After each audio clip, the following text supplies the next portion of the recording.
Hello നമസ്കാരം. Cooking വിത്ത് മമ്മിയിലേക്ക് എല്ലാവർക്കും സ്വാഗതം. ഇന്ന് ഞാൻ വന്നിരിക്കുന്നത് ഒരു ഈവനിങ് സ്നാക്സാണ്. അപ്പോൾ അതെങ്ങനെ ഉണ്ടാക്കാൻ നോക്കാം. കടല വെള്ളത്തിൽ കുതിർത്തതിന് ശേഷം നന്നായിട്ടൊന്ന് ഉപ്പിട്ട് വേവിച്ചെടുക്കുക.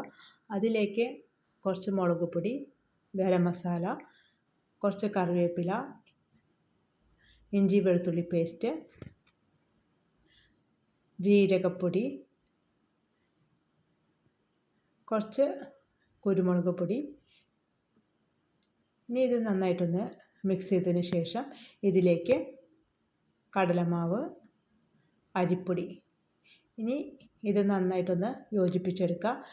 അതിന് ശേഷം ഇതിലേക്ക് ആവശ്യത്തിനുള്ള ഉപ്പിട്ടിട്ട് ഇതിലേക്ക് കുറേശ്ശായിട്ട് വെള്ളം ഒഴിച്ചിട്ട് വല്ലാതെ ലൂസാവാതെ കുറച്ച് ഇതിങ്ങനെ വറുത്തെടുക്കാൻ പാകത്തിനുള്ള വെള്ളം കുറേശ്ശായിട്ട് ഒഴിച്ചിട്ട് ഇതൊന്ന് മിക്സ് ചെയ്തെടുക്കുക.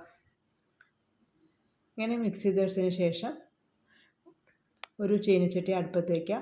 എന്നിട്ട് അതിലേക്ക് വെളിച്ചെണ്ണ ഒഴിക്കുക. എണ്ണ ചൂടായിട്ട് വരുമ്പോൾ ഇതിലേക്ക് ഇത് ഓരോന്നോരോന്നായിട്ട് ഇട്ട് കൊടുക്കുക. എന്നിട്ടിത് നല്ല ബ്രൗൺ കളറായിട്ട് വരുമ്പോൾ ഇത് നമുക്കൊരു പ്ലേറ്റിലേക്ക് മാറ്റാം. ഇത് വൈകുന്നേരം കാപ്പിയുടെ കൂടെ കഴിക്കാൻ പറ്റിയ നല്ലൊരു ഈവനിങ് സ്നാക്സാണ്. അപ്പോൾ എല്ലാവരും ഉണ്ടാക്കി നോക്കിയിട്ട് അഭിപ്രായങ്ങൾ അറിയിക്കുക. ഇതിൻ്റെ മീതെ വേണമെങ്കിൽ കുറച്ച് നാരങ്ങ നീരും സവാളയൊക്കെ ഇടാം. അപ്പോൾ എല്ലാവരും ട്രൈ ചെയ്ത് നോക്കിയിട്ട് അഭിപ്രായങ്ങളൊക്കെ അറിയിക്കുക. അടുത്ത നല്ലൊരു റെസിപ്പി ആയിട്ട് വീണ്ടും കാണാം. അതുവരേക്കും ബായ്. Thank you.